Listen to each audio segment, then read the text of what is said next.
Welcome back to another quick guide today. I'll walk you through how to use Autotune on iPhone. Here are the simple steps to use Autotune on iPhone.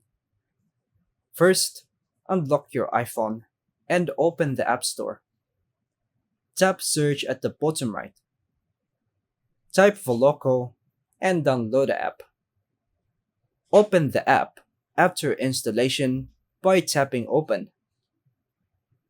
Allow permissions for notifications, microphone, and storage when asked. On the home screen, tap Record, then choose New Project to start a new project.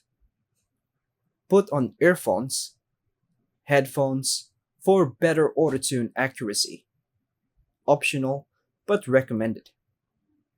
Tap the FX, Effects or Preset button to open the autotune styles. Choose an autotune preset, for example, hard tone, natural tone, super vocoder.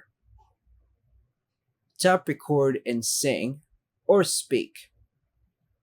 The app will apply autotune in real time. When finished, tap stop, then save or share your autotuned recording.